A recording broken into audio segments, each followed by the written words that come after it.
All right. Good afternoon, everyone. Thank you very much for joining the webinar.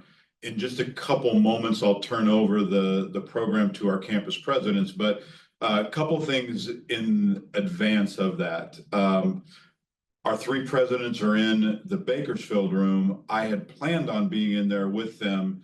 Unfortunately, I'm a little bit under the weather today, and I didn't think that any of them would appreciate being in a smaller space with me. And so I wanted to make sure that I preserved their health. So in just a moment, I'll turn the program over to our campus presidents. But in the beginning, I think what I want to do is I want to focus on what's been, as I think we all know, an interesting last 36 hours. And so I'd like to recount what has happened very quickly and then tell you about some developments that you may or may not be aware that have happened this afternoon. So yesterday afternoon, as you know, the district and our colleges sent messages to all students and all employees regarding the pause in federal financial assistance.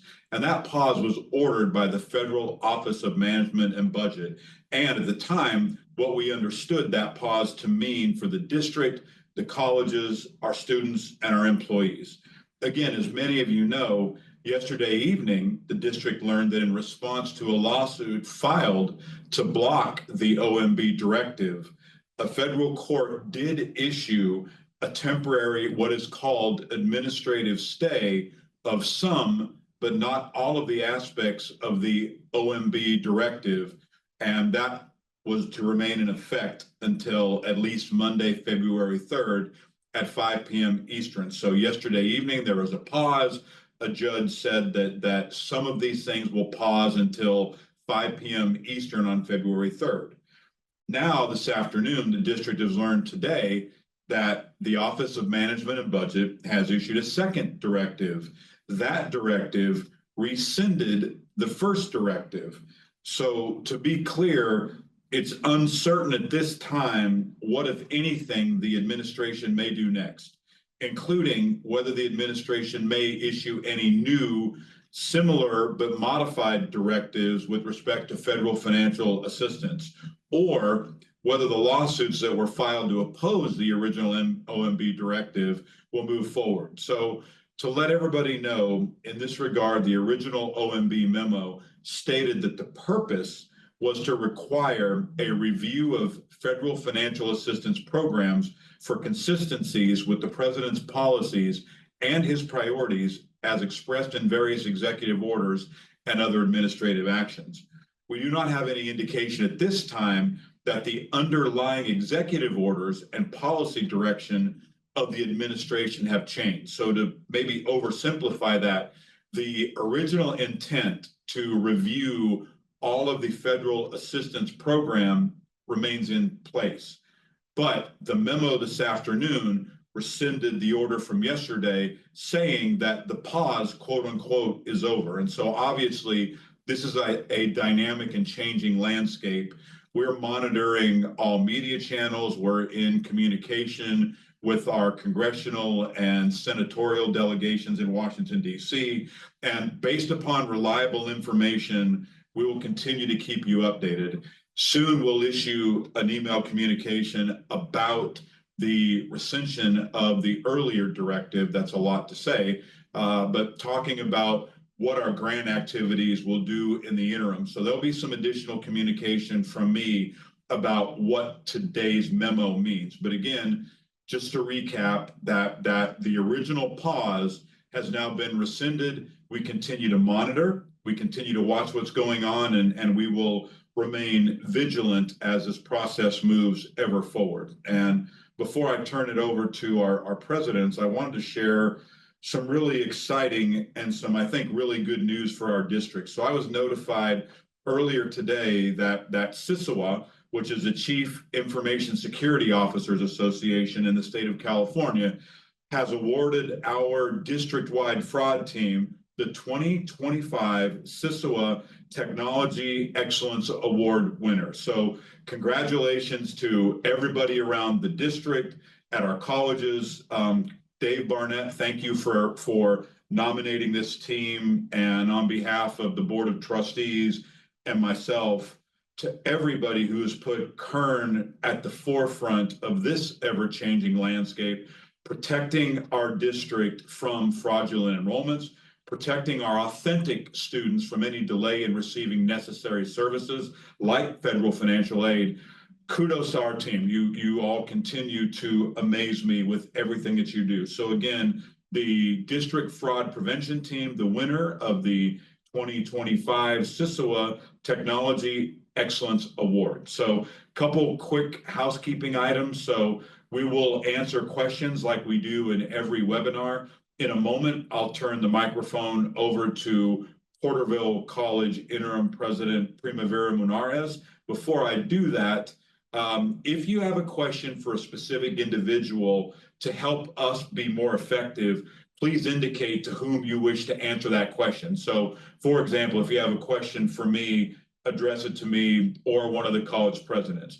If you have a general question, maybe about leadership or some other topic that you'd like more input on, you don't have to list a specific person. But again, for specificity's sake, if you have a question that you want someone to answer, it'll just help us move more effectively through that. So with all of that, I'm going to turn the microphone over to, again, and welcome Porterville's interim president, Primavera Munarez.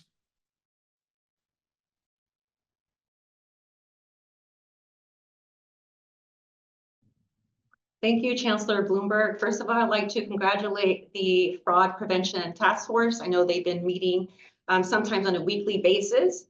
They've been doing exceptional work.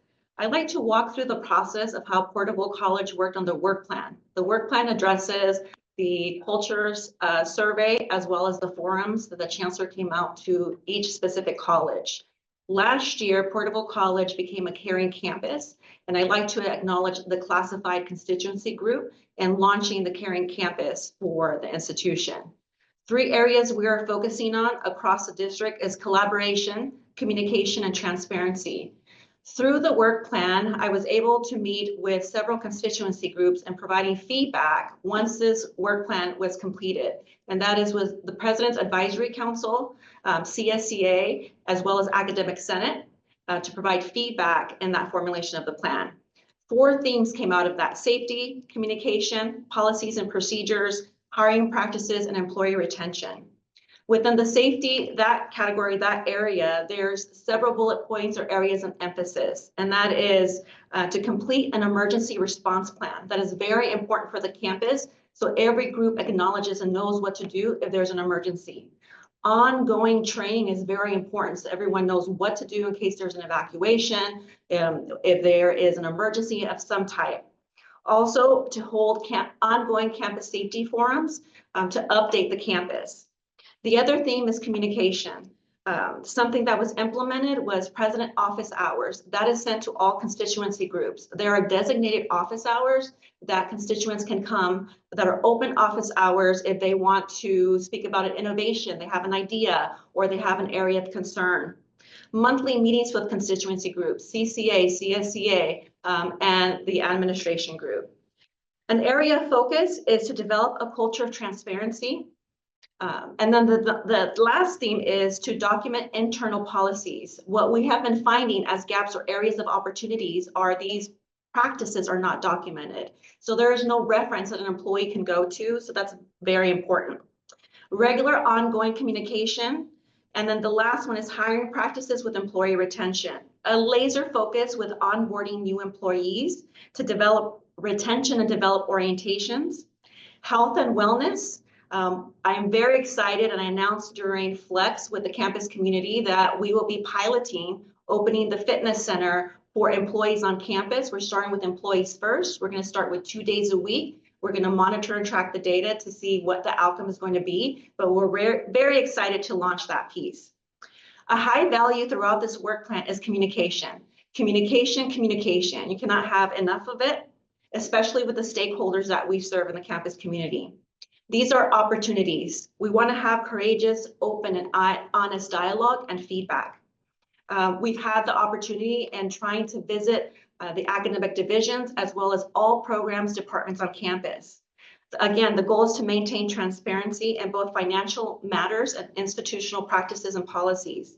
We value the college and strengthening its community and enriching educational experiences to ensure an inclusive and thriving environment. I'd like to now hand it off to President Hancock at Saracoso Community College. Thank you, Primavera. Good afternoon. So, like you heard from Primavera, we were tasked with coming up with a plan that addressed the issues that came out of the culture survey and the following forums that the chancellor did at each place. She mentioned transparency, collaboration, and communication as being overarching themes that we're working at district level across all campuses and the district office to improve in those areas. And then I'm going to highlight those like Primavera did specific to Saracoso. You're going to see some similarities, which is really encouraging to see, such as the opening the wellness, health and wellness being a concern, and I'll cover that in a minute. But we just recently last year opened up our facilities, our training facilities to our employees, and that's been going really well. So you can look forward to that. And we're looking at other things as well. So our top 5 areas or themes that emerged out of the feedback that we received had to do with hiring practices, training and development, employee retention, communication, which is always something that I think every organization can focus on and do better at, and culture, overall culture. And so with regard to the hiring practices, looking at reviewing hiring policies and making sure that we're conducting a thorough review of our hiring policies and procedures to make sure that fairness and equity and transparency are all prevalent in that process. Diversity training, where can we continue our diversity training efforts, in particular around hiring and any implicit biases that may that we all have in some form or another, recognizing those and mitigating any of those as well. Especially with the committee members, and I know that there's already training in that area, but what can we do to advance that? And with hiring managers. So external hiring audits, I threw that in there too, because I thought it would be important for others outside of just us to look at whether that other colleges, our sister colleges, or do we look to external colleges that have been through these processes and ask for their support and guidance if they've already gone through this and looked at all of their hiring practices to see what they can do better, especially around transparency and diversity and inclusion.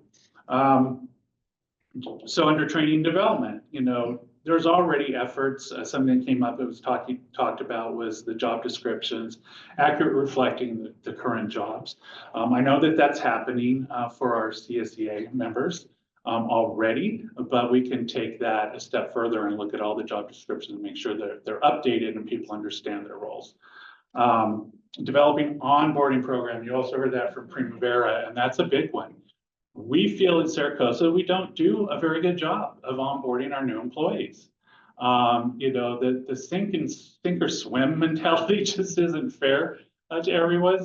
Fortunately, most have been successful at that, but we really need to figure out and do some formalized training or onboarding policies and procedures that lay out all those important pieces when a new person comes on, what they need to know. Everything from just their environment, where the restrooms are and things like that, but like who to talk to, set them up with a mentor, the org charts and what the other departments do and where they can refer people if it's not within their particular role at the institution. So I think across the board, it sounds like there's a lot of opportunity there that we can partner on that. Expanding training opportunities, again, looking at a wider range of professional development and what's needed. I know that our college has done numerous surveys from our professional development committee on what do people need, and that can vary by different stakeholder groups. And so tailoring some of those specific to classified or faculty or managers, I think is important, and don't feel, and get outside of this, overarching professional development for everyone where it may not apply as directly to a particular group. And so really expanding some different opportunities based on people's roles. Employee retention, making sure that we have clear policies and procedures around any retaliation concerns, and just have ensure that we have a fair and just workplace for everybody. And that we're enhancing the work-life balance as well, exploring options to support health and well-being of all our employees and access to wellness resources. I had an employee come to me the other day, and there things where we already opened up our gym to our employees. We're looking at mapping out some walking paths around campus that a person could do within their break or lunch, and having those routes mapped out for them. And then I suggested, hey, what about a labyrinth? You see a lot of labyrinths have been popular at different places where you can kind of walk the labyrinth and meditate. And so we're going to look at some of those options as well. But those are just two small examples of just putting a laser focus on health and well-being of our employees. Communication, of course, implementing strategies that include regular town halls and newsletters and internet updates. We're always looking at how much is too much or not enough, what format.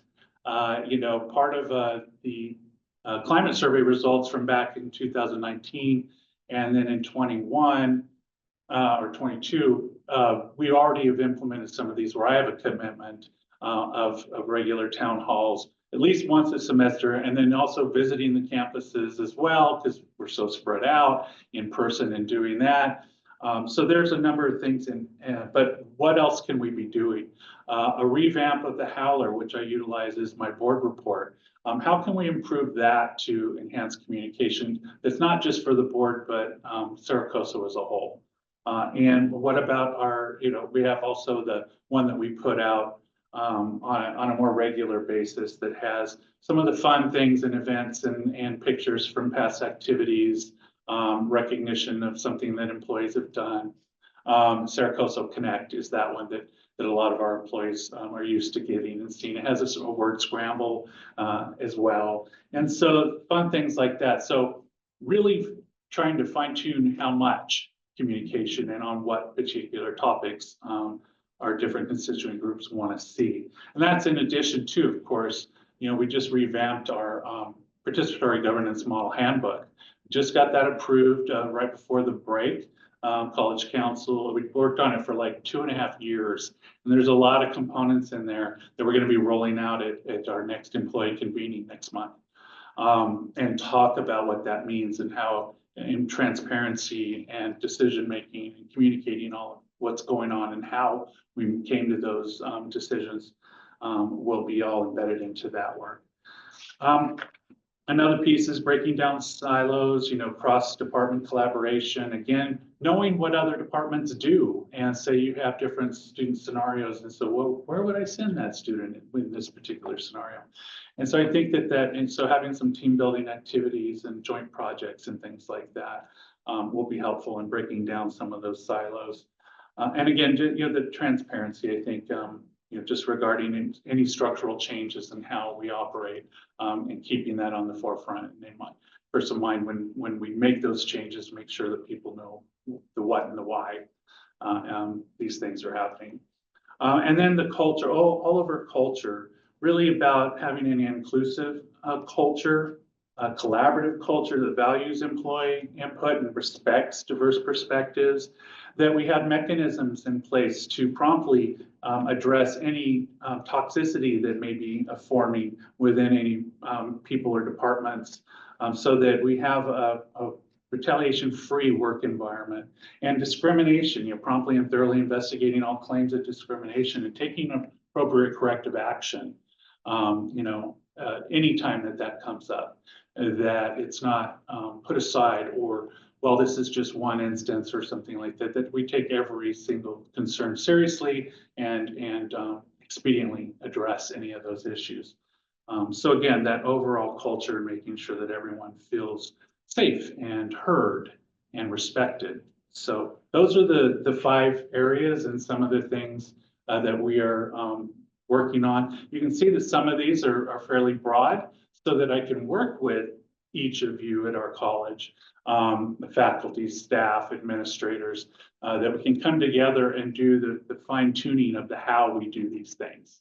And to get into the specifics. So that's where I really need everyone's help on executing this plan and what that looks like. So that's it for Saracoso. So I'll turn it over to Dr. Fleiger. Well, good afternoon. It's really hard to believe that it was a year ago this week that I was in the same room at the same building, attending my first board retreat and being approved for the position of president of Bakersfield College. So 10 months ago, March 11th, a date which will be etched in my mind forever, I started as the president of BC. I had, like anybody coming into a new executive position, done as much homework as I could. I had a 100-day plan and I was ready to go. After my first week, I tore up that 100-day plan. For reasons that became clear once the Chancellor's climate survey came to fruition. And so for me, there were a lot of things in there that I was already hearing from folks and seeing and priorities that really needed to be addressed. And so the theme for my first year really has been back to basics. The temperature was up at BC, and we've worked this year to just get back to basics, become a community college that is the community's college and serves our mission first and foremost, and building on our great heritage that we have. One of the places I started right away that I know disrupted some people was work-life balance. And we all learned how to schedule send for emails. So there are no more emails going out at nights or weekends. People taking time off, leaving the office when the hours are up and getting away. This is a marathon that we're in. It's not a sprint, and we don't need to burn ourselves out. And we need to make sure that we are taking care of ourselves, that we're taking care of our families, and keeping commitments outside of work, even if those are just to ourselves. So a big emphasis was placed on that work-life balance and putting things in perspective. I heard the cry for more professional development, so I charged our professional development committee with coming up with a comprehensive plan for all employees to make sure that Flex Week wasn't the only time that we were doing professional development, but that we were exploring and providing opportunities throughout the year, making sure that we were in contact with all of our employees to find out the areas they wanted to grow. As a leader of an organization, I believe it's my obligation to develop leaders. And so helping people identify what their goals are in their career path and giving them opportunities to build their experiences so they're ready for that next step. And then through Dean Steve Waller and the Administrative Council, tackling, establishing our standard operating procedures, making sure that when someone starts a new job and we onboard them, they actually have the resources so they know how to do things. And there are many things, tasks that we're carried out with that we don't do every day. And so when we're submitting that document that we do once every 6 months, we should have a quick and ready reference for how we do it. The job should be the easy part of our day, right? There shouldn't be drama just in figuring out how to do the day-to-day. One of the things that I did when I first got to Bakersfield College that I continue to this day is that every month I have an unscripted open forum. And I go in, it's not the place we make news. We share our news through appropriate channels, but it is the place where people can ask questions about the news that's been shared. And myself and my executive cabinet stand there in front of you to take any questions. And I have particularly enjoyed those times as a chance to hear rumors, concerns, interests of people and know where we're going and get a sense of what's going on in the greater Bakersfield community. It has been a very fast 10 months, and it's been an extremely exciting 10 months. And I can say Bakersfield College, we've got a lot of really great people. And harnessing all the potential, harnessing all that passion, and knocking down the barriers so our students can access the educational goals that they have, getting back to basics, really. And so the communication plan, the plan that came out of the climate survey has really been enacted for the most part already at Bakersfield College. Some of those things involve empowering people. So the College Council, which is our consultative body, has been charged with bringing topics to the table. This is a generative space where we work through things. And it's not just me coming in and saying, here's what we're doing, please vote on this. But people bringing their concerns and their ideas. And so I'm very proud of the work that's going on through the consultative councils. the meetings that I have with constituent group leaders on a regular basis. The expanding of the executive cabinet to include all the executive team that are my direct reports meeting together so that we can have a sense of what's going on across all of campus. And really just getting people involved at a level that increases engagement so that we know that we're all in this together. It's been a heck of a 10 months, and I'm looking forward to the next year just as much. I want to thank our presidents for their comments. And so I'm going to get into the questions in just a moment. So I'll kind of moderate the questions as I watch them come in. But before we get to the questions, just maybe a couple closing comments from me. And so I want you all to know a couple things. One, how proud I am of the commitment of the three individuals you just heard from. You've probably heard me say in the forums that I've held throughout our district that I'm not interested in checking boxes. I'm interested in enacting real, authentic, meaningful, relevant change. And our campus presidents feel the same way, that no organization is perfect, but we should always strive to be better tomorrow than we were today. And if we adopt that attitude, next week we're better than we were this week. And it's all in the relentless pursuit of helping students. And so I hope you know that this is not only historic, I think this is the first time as a district we've ever had the chancellor and the presidents together. I think that's important so you can see the kinds of things that the four of us work on, and most importantly, the commitment. I'm honored and I'm humbled to work with three people who have student success at the epicenter of what they do. And I hope that you see that their commitment is as authentic and as genuine as mine. And so my thanks to our presidents. And before I get into the questions, I shared a thought with our second class of the president, I'm sorry, the Supervisories Leadership Institute. I'm going to share this with everybody here because I've talked a lot about culture, and I will continue to talk about culture. So I want you to think about this. Your organizational culture, so wherever you work, the culture of your organization is not just words that somebody puts on a website or words that are on a poster on the wall. Rather, it's how your people feel on a Sunday night. So I'm going to pause for just a second. It's how your people feel on a Sunday night. That's the litmus test, isn't it, for us returning on Monday mornings? How do we feel? Are we energized? Are we excited? Do we look forward to what we're doing? Are we working in and with a vibrant organization that has student success at its center, and wrapped around that student success is a caring environment for our team members? That's where we're striving to go. And with the help of the presidents, and quite frankly, everyone in this district, I have no doubt that we are going to get there. So as we go throughout this year, I want you to think about that. How do you feel on Sunday night? And share with me those thoughts. How do you feel? If you feel excited, let me know. If you are less than excited, let me know why. I remain committed to being open, transparent, communicating with you. And so I just appreciate the opportunity to have this discussion. So I'm going to start to move through the questions. And again, I'll kind of moderate those if it's not clear who should answer it. I'll take the first one. Can we continue to expend out of federal grants since the pause is over? So in very short order, probably as soon as this webinar is over, our employees are going to be receiving an email from me that essentially states that based upon today's decision, that the district will resume spending from our various federal grants. So on this question, the answer to that is yes, but you will receive an official correspondence from me summarizing what I just said. But thank you for that question. I mean, clearly, this is a dynamic situation.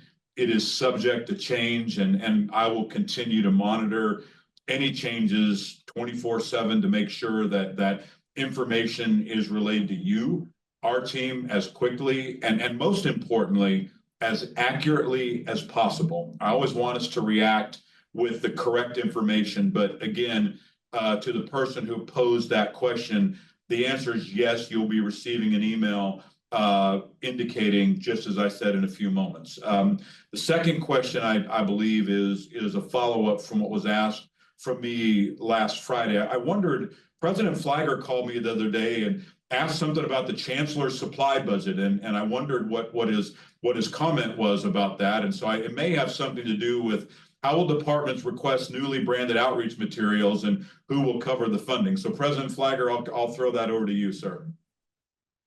Well, as you may have heard the chancellor say on Friday, the district has a reserve budget that covers all types of expenses like this. At least that's what I heard. Actually, for those who are pursuing new outreach materials, you'll use your existing funds just like you always have. For those who are specifically replacing those, that'll be going into our budget this year as a one-time expense to catch up in our rebranding efforts. So if you already have funds that you're using, you'll just start working with Nina Andrews and the marketing team to get those. If you are replacing the older ones, we will have contingency funds provided to do that. But you'll have to prove that you have those old ones and you're not just buying new. President Flagger, thank you. You know, I make all these movie references, right? And sometimes people don't get them. And so this question reminded me of the movie Fletch. So I don't know if anybody remembers way back in the day, Chevy Chase. And at the very end of the movie, he says, I have the Underhills American Express card. Do you want the number? And so that, President Flagger, that reminded me of the question about reserves. I wasn't sure if that was exactly what I said, but maybe it was close. Works for me. I thought it might. So our next question, team, addressed to me, Chancellor Bloomberg. Will there be a nationwide search for the Vice Chancellor for Finance and Administrative Services / CFO position? KCCD needs experienced and highly qualified candidates to provide district-wide guidance and leadership in ensuring sound financial decision-making and address timely processing and reporting issues at the district office. So first, great question. The answer to that is yes. We will be engaging in a nationwide search soon, and this is probably a really good time to announce who will be the chair of that committee. And so I'm really honored that Dr. Thad Russell, Vice President of Instruction at Porterville College, will serve as chair of that committee. My thanks to Interim President Menares for allowing me to borrow Dr. Russell to lead this really important search. And so I also want to thank Thad for his time. He's an experienced administrator. I have complete confidence that he will lead that committee and yield the best possible candidates that we will interview as finalists. So in answer to that question, 100%, as the time goes forward in the next couple of weeks, we'll be meeting to talk about the formation of the committee. Once the committee's put together, I'll share that with everyone. I'll also share the timeline for hiring, just to remind you from last Friday's webinar that I would like for the hiring to be complete on or around the 1st of May. I think it's important to have that position in place, but I also want us to have a very deliberate and cogent search. So thank you for that question.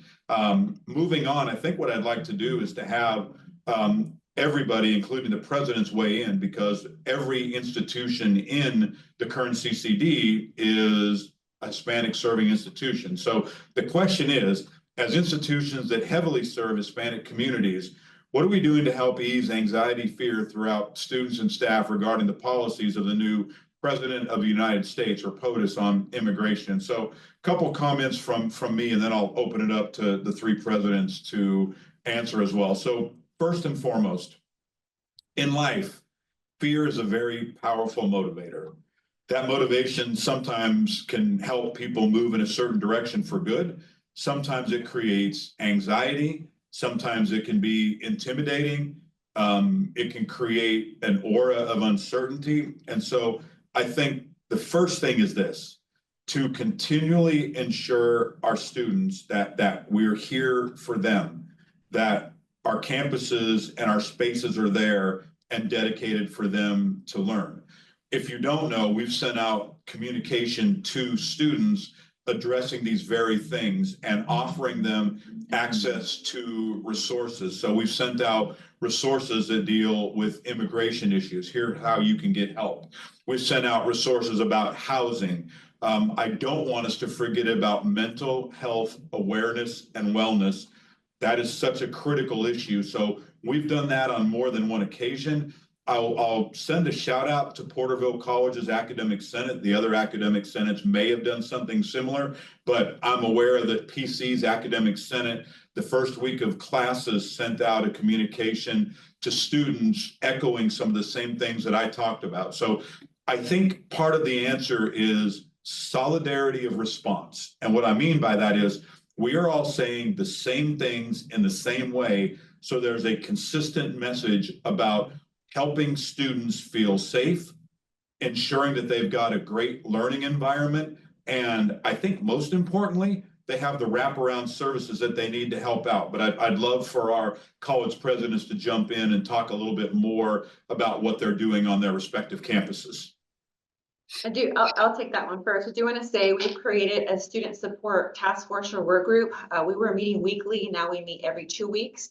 I do also want to thank Academic Senate for their letter of support that was emailed to all enrolled students. We have identified individuals on campus that do reach out. They will be calling individual students, just making sure mental health and wellness, if they need to see a counselor of any kind.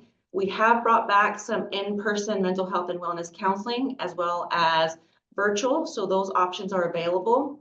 The other piece is we have created internal processes that we'll be sharing, and we are going to be soon scheduling trainings for staff, faculty, and administration regarding what the process would be in supporting students in case anything occurs on the campus. I would say what we're doing is communicating. That's the most important thing right now, just to reduce uncertainty.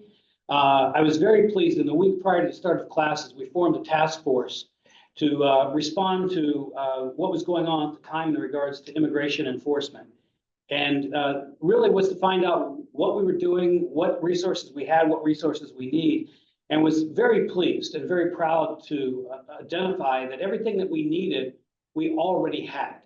And it was really coalescing those things around a single moment to say, okay, here is what we've got, and then communicating that out. And Dr. Jimenez has been doing a great job with his student services group to put together quick and cogent packages explaining to students what's going on. And so during this time, as with all of our students, we want to make sure that we're communicating our support in tangible ways to them and letting them know the resources that are available. For CERTCO, so that most of these efforts and communication has been led by our DocuSuccess group. And we even have a web page dedicated to that. We've been doing some targeted communications through our Director of Equity and Inclusion as well. We were just recently in communication about hosting a Know Your Rights workshop, which I think is taking place at all of our sites. And so we moved that to be online so that there wasn't a singular place where there would be a group of potentially undocumented students out of concern for those students and their families. And so just keeping that in mind with all of our services, on how we can serve these individuals. So that's just some of the stuff we've been doing as well. It sounds like on par with what others are doing. We have brought up transparency and partnerships. I do want to highlight amongst us three, we have great communication. So Dr. Flagger would share resources with me and we'd go back and forth, as well as Dr. Hancock. We do very well in communicating with one another and making sure, okay, are we on the same page? What are you offering here?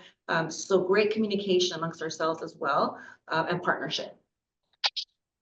Thank you all for those great examples and for the partnership. I might also mention as a final statement to that question that I think another thing that we need to be doing is always thoughtfully engaging our federal legislative delegation. I will be in Washington, D.C. in about 2 weeks, and we're already working on setting up targeted visits with our delegation, with other individuals in the administration and in Congress that need to know the message from Kern CCD about supporting students. And so I would also add that it does matter that we stay in constant, deliberate communication with our congressional delegation as well. So again, thank you, for that question. The next question is, like at Saracosa, the new Renegade Athletics Complex will be open to faculty and staff members to pay to have access to workouts either before or after work or lunch breaks. A walking path around a campus that is unusable nearly half the year due to extreme heat seems lacking. President Flagger?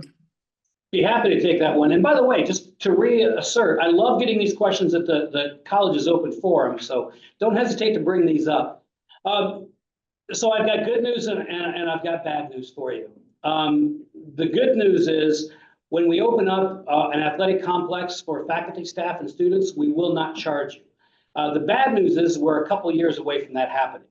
The Renegade Athletic Complex was built specifically to serve our athletics program. We have over 20 intercollegiate athletic teams and clubs. We have our phys ed department, our kinesiology department, and their classes that quite frankly consume all the hours of those facilities, just as they did with the old athletic complex.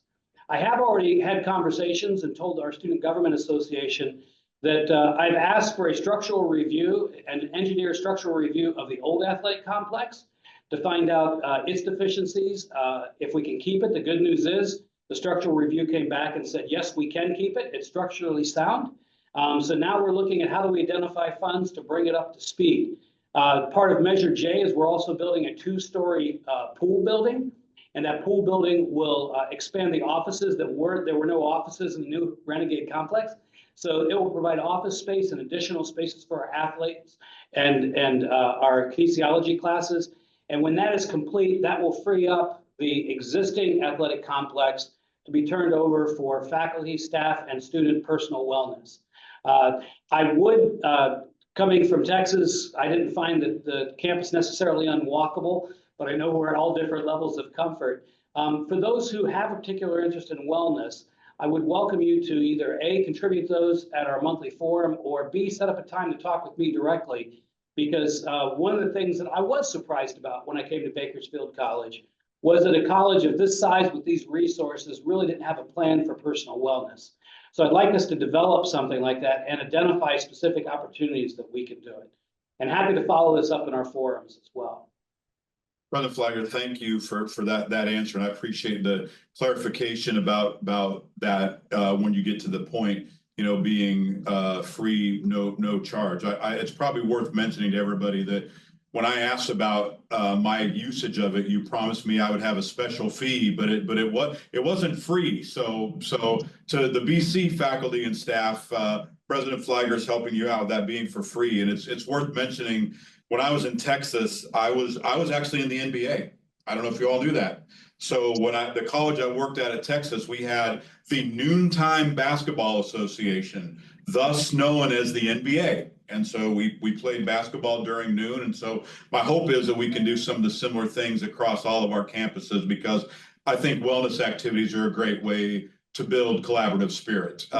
Next question is, will climate surveys be utilized at frequent intervals, i.e. once a semester? I'll take that. I think that may be referring to the culture survey that was sent out last spring. I would probably say we won't do this probably once a semester. As you all probably know, there is something called survey fatigue. And the last thing that I want to do is over survey. I want to be very deliberate and not under survey as well. And so I think there is a balancing act about surveying. I really think that working with the presidents and the vice chancellors, probably a follow-up to the culture survey might be in next academic year, 25-26. I think we need some time to continue to implement everything that I've been working on, all of the work that you heard the presidents talk about, because I think we need a little bit of time to ensure that these things are being implemented, that they're taking root, that they're yielding productive end results. So clearly, we will continue to utilize surveys. It probably wouldn't be at a semester interval, particularly for our employees, simply because, again, there is a survey fatigue that can cause an issue in the number and the quality of responses. So again, I appreciate the question. The next question, I believe, is for President Hancock, and it is, when will we see a complete onboarding for Saracosa faculty? So I've already met with prior to the semester starting, and we had a discussion around onboarding. I may have already mentioned this. With the administration, we had a retreat to come together and talk about this plan. I'll next be meeting with classified. They've actually asked that I do some forums similar to what Chancellor Bloomberg did when he came out and speak directly to them. So we're scheduling one of those in the very near future. And I was going to lead with this plan and get their feedback on greater detail and then work with them. So my plan is to do the same with faculty and have a discussion with faculty about what are they looking for? What does a onboarding plan look like for them? I know that they get these series of emails every semester on their all the ins and outs of what to prepare and do for their classes, but I think an overarching onboarding plan is necessary, and look forward to getting faculty's feedback on what that looks like for them. So that's the best answer I've got for now until we can engage in that work. But we need it for all of our groups, faculty included. President Hancock, thank you. The next question is directed to BC, but I think I'd like the other two presidents to weigh in, but specifically, how do you plan to foster collaboration and dismantle the competition and barriers between sister colleges, as well as the disconnect with the district? How will you ensure we function as a cohesive team rather than separate entities? So since that was a BC question, I'll kick it over to President Flagler, and then I'd like President Menarez and President Hancock's input as well. Well, there's a lot built into these multiple questions and a whole lot of assumptions, some shared, some not shared. I'm bemused by the notion that Bakersfield College has a disconnect with the district. I certainly don't feel that, or nor do I live that, especially being 3.5 miles away from the district. And so I'm not sure. I think that might perhaps be more of a historical thing than a current reality. There's a uniqueness to this district in that we are a district and we have 3 colleges. And each of the colleges has a unique character, it has a unique geographical setting, and we are the same, but we're different. I'm not sure where the idea that we're in competition comes from. I certainly have, my first week here was spent going down to a conference in San Diego, riding along with Sean, and learning all about the district and establishing that relationship, and doing the same with conferences with Primavera. Recently, as she referenced, the more time that has passed, the more events that have occurred, the greater I have felt the collaboration and communication between us working together. That's not to say, though, that as the 3 colleges, we don't operate in different or unique ways or have different or unique needs at different times. That's an inherent reality. Having 21 intercollegiate athletic programs is different than 5 intercollegiate athletic programs, just as an example. So those departments function differently. The multiple campuses that I have is one situation. The breadth of area that Sean has to cover is a separate situation. And they all bring their own needs and challenges. So I appreciate the question, but not sure that I share the perception that there's a competition between the colleges. We all have unique needs. One theme or area I always say is a brand new day at Porterville College, and it's a new day at Kern CCD. And that means there's greater opportunities for growth, connections, and transparency. Yes, in the past, there were disconnects between the institutions and the district office or amongst the institutions themselves. But I feel there's open transparency now. I'm going to give an example. The vice chancellors have been coming to the campuses and the chancellor himself with district staff. That means a lot to the individual institutions to see district personnel, especially leadership, coming to the campuses and hearing our voice. Just by coming to our events, our activities, the trustees and so forth, and seeing what we're about and seeing how we're growing, seeing our innovations, meeting with the faculty and staff, makes a difference. We feel our voice heard. And yes, there are times where we do share maybe opportunities or there may be some frustrations, but I feel we have collegial, professional relationships that we can voice those opinions. It's the time to have those courageous dialogues. And yes, we have opportunities everywhere across the district, but I feel it's a new day and it's a time and it's shifting now.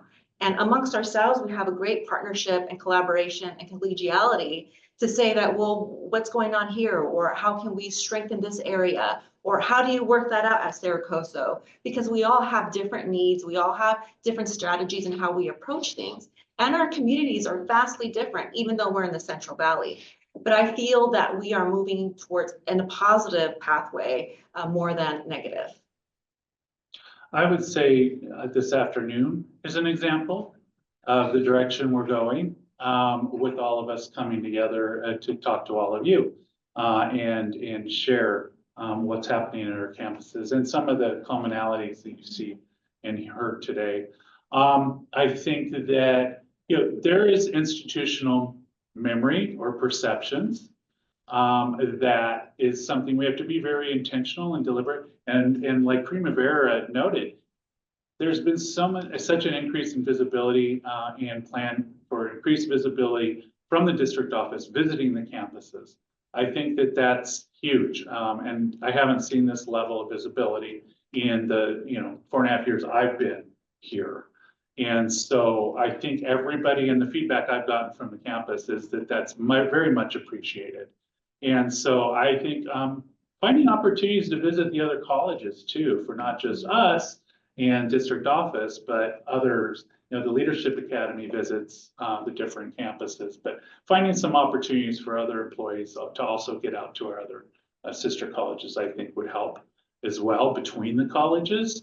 But there's always been that, BC's the big college and PC and CC are the little colleges. And so there's that feeling left out at times, or just by the sheer magnitude and the size of BC. And so those are things when I say be intentional, recognize that there may be some of those existing perceptions that aren't necessarily the behaviors of today, but we need to make sure that those aren't the behaviors of today. And I think that's what we're moving closer towards. So I hope that helps with that. Thank you all for your candid comments. President Hancock, I'm going to stay with you. The next question is, what are the solutions to correct the administration and faculty disconnect at Saracoso? I think part of that is what I was just speaking to with regard to the visibility that like my team and the administration needs to get out more amongst the other groups. And a lot of people are used to seeing me walk around and pop into places and chat and show up at different events, whether they be faculty or classified or other administration events and things. But I think getting our team out of their offices and more connected at times to everyone just on a random basis, I think that humanizing of everybody is a key component of that. So I'll be looking for more opportunities. I already have, as I'm writing up evaluations, talking about more engagement, more visiting other campuses and things like that. And that would be connecting with faculty more so as well. So I do recognize that there is a need for more connection between administration and faculty and have some ideas on improving that. And I would love to hear ideas from the faculty on what they think that looks like. Because sometimes what I think it looks like may not be what you're thinking. So don't hesitate to reach out to me and share those ideas. I've increased, I'm meeting now with a couple of faculty representatives, the CCA rep and I think the grievance officer. We're now having regular meetings just to stay connected. But that's even different than just more of a casual pop in and connect and discuss whatever may be on somebody's mind. So I have my regular engagements, and with the Academic Senate president, I work meet with every week actually for a couple of hours. And so, but yeah, love to hear more from the faculty as to what they would like to see. President Hancock, thank you. Next question for Dr. Flagger. BC's leadership culture feels exclusive with a sense of distrust and aggression towards employees. How will you create a more inclusive and trust-based environment? Thanks for the question. And actually, it's like references two earlier questions. One was Sean's mention of institutional memory. People don't forget quickly. There are relationships that have been formed over time that a lot of water has passed under. And to say, okay, we're coming in and recognizing these issues and we're changing these doesn't make the memories go away, doesn't make a lot of the hurt go away. And people take time to change themselves. Earlier it was asked, are we going to do climate surveys every semester? To me, they should be done regularly, but that's kind of like taking your temperature every 5 minutes to see if it's changed. You have to allow time for some things to happen. And it's disheartening to hear that there's still a feeling that there is aggression or distrust with the administration.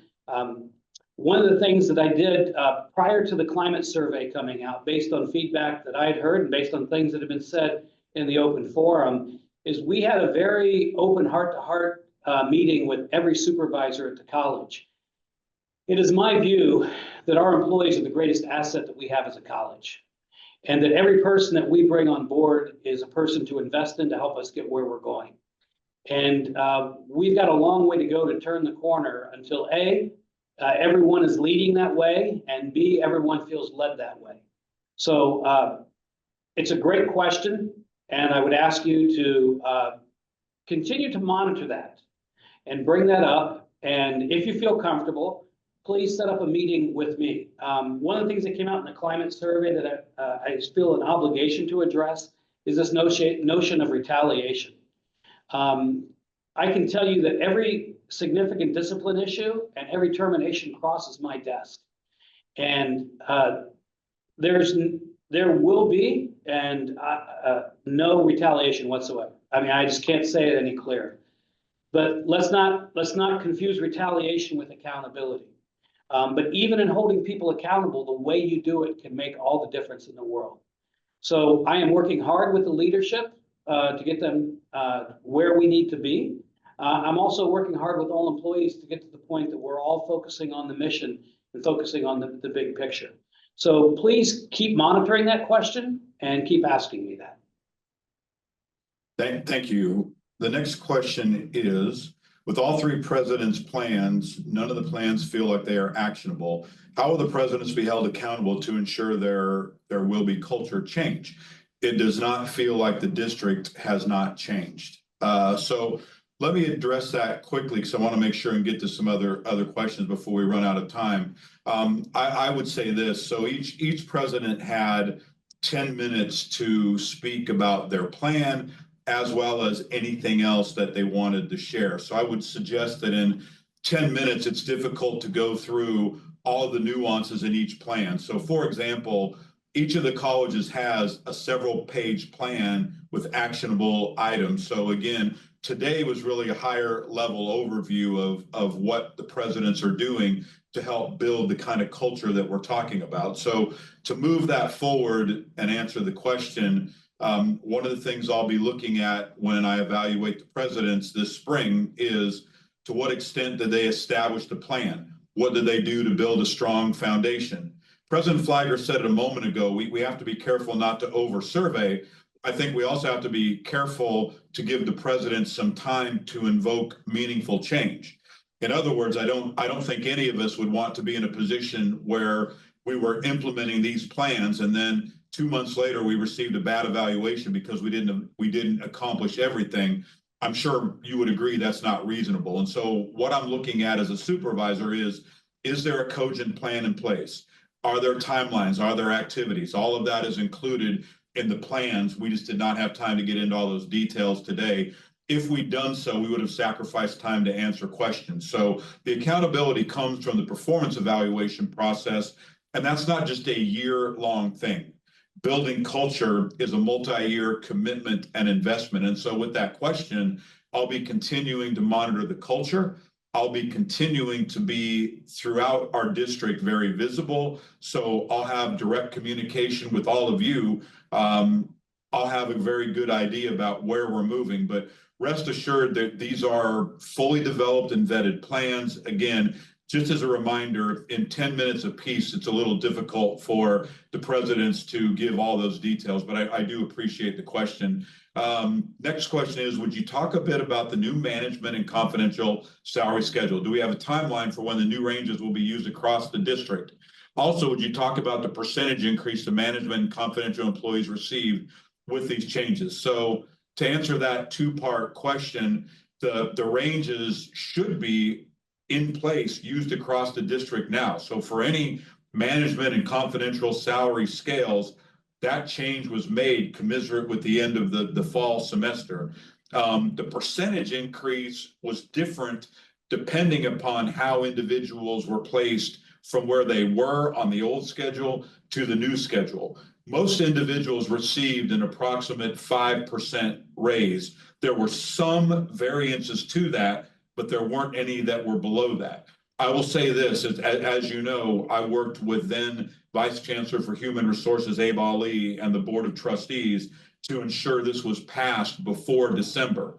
One of the things that we said then in conversations with the Management Association, if you have questions about the salary schedule, where you're placed, let's get that out there so people know what the solution is. You can email me and copy Abe. Abe has continued to work on this. I didn't feel like it was fair for Dr. Simmons to come in and hand her this salary schedule and say, you haven't been a part of this, but I expect you to address everyone's concerns. So if anyone on the salary schedule, there was a question last week, right, about, when are we going to move people around? Where are people placed? This is sort of a follow-up to that. So if you have individual questions, I encourage you to email me. You can copy Abe. If not, I'll send it to Abe and ask him to meet. The Management Association worked very closely with me to ensure that our confidential and management personnel knew that there was an opportunity to have conversations about where they were placed and to understand that there would be some future movement with the initial placements. The objective was get everyone off the old schedule, put them on the new schedule, and then work towards equalizing that schedule into the spring semester. So those efforts are underway.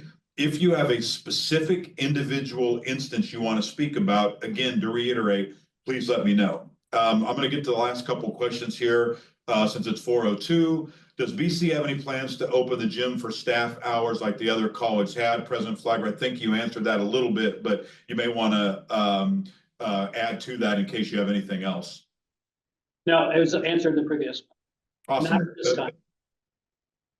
Next question is, could there be a committee solely focusing on employee experience? The committee will focus on gathering data on what helps employees feel satisfied, recruiting employees who want to be at one of our institutions, but also know the primary goal is to assist our student population and to feel a sense of empowerment.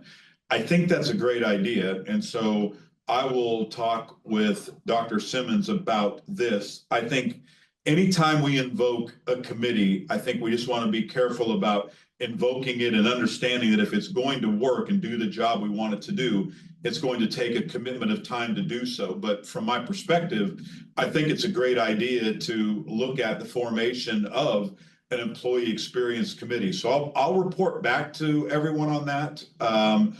I'll talk to Dr. Simmons about it. And again, I for the person who said that, I think it's a great idea. The other thing I'll say is that building culture isn't just a responsibility of the chancellor or the presidents or our managers. Building culture is a responsibility of everyone in this district. And so to that end, this kind of committee, I think, could help ensure that we're trusting the process of culture building through everyone in our ranks. And I'm going to quickly answer the last question that says, what advice or suggestions would you offer to employees who have not received training or onboarding and feel this is negatively impacting their work? Let me know. That is the advice that I can give you straightforward. If there are employees who have not received training or onboarding, I need to know. And I'll communicate that with Dr. Simmons and the HR team. We'll figure out a way to make that happen. So I know we're over the time. We do have a couple questions left. What I'll do is, because I want to be cognizant of your time, it looks like there's just two left. So rather than send out an email, let me just get them real quick. So how many phases are there to the management compensation study?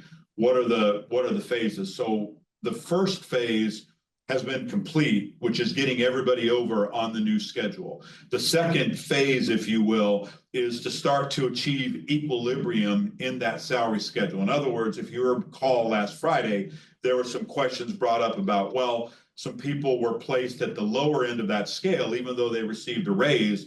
And there was a legitimate concern about, well, new people are going to come in, right? And they're going to be placed at the lower end of the scale. So the new people and people who've been serving the district for some time will kind of be jammed up at the beginning of the salary scale. So what I would talk about in the phase is achieving equilibrium in all of our confidential and management personnel that have been moved to the new salary schedule, but again, perhaps are awaiting some additional movement so we can have better equilibrium throughout that scale. And just to remind everyone, questions or comments about that from our confidential and management staff, email me and I'll include Abe Ali in that, and we can move that process forward. The last question is, hi, Dr. Jerry E. Flagger. Has our college been asked to comply with any ICE, immigration, and customs enforcement related matters? I guess have other colleges or the district been asked to comply in any way too?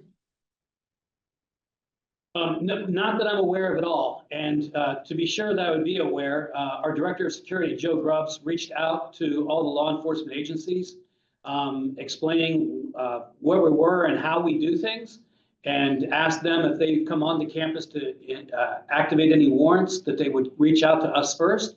And we've had no such communications, and to the best of my knowledge, no such actions on any of our sites. Same here for Portable College. Yeah, we haven't received anything at Saracosa either.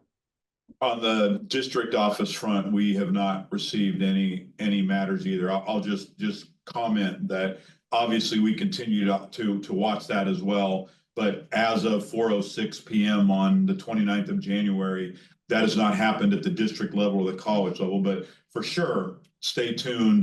We continue to watch that. We watch executive orders. Obviously, we're watching to kind of wrap up the budgetary situation. So I appreciate so much everybody being on here. Earlier, I saw that we had almost 350 participants on here, and that just shows me that you, our stakeholders, are engaged. And I so appreciate you being engaged. I think this is worthwhile to have the presidents and the chancellors on here. So I think we'll continue this in some format that in addition to what I do as chancellors, I think this was productive. We'll do this again with the campus CEOs. But again, I leave you with this thought that I did last Friday, and that is as humans, one of the number one things we can all do is to be kind. And so I encourage everyone to be kind and to practice humility and ensure that we're doing the best to uplift everybody throughout our diverse communities. And I appreciate you, meaning everyone, the work you do, the efforts you take on behalf of our students. And I look forward to seeing you soon. Any follow-up, as I said, throughout this, please let me know, and I'll get you the answers to those questions. I wish everyone a great rest of your day, and I look forward to seeing you all soon. Have a good afternoon, everybody.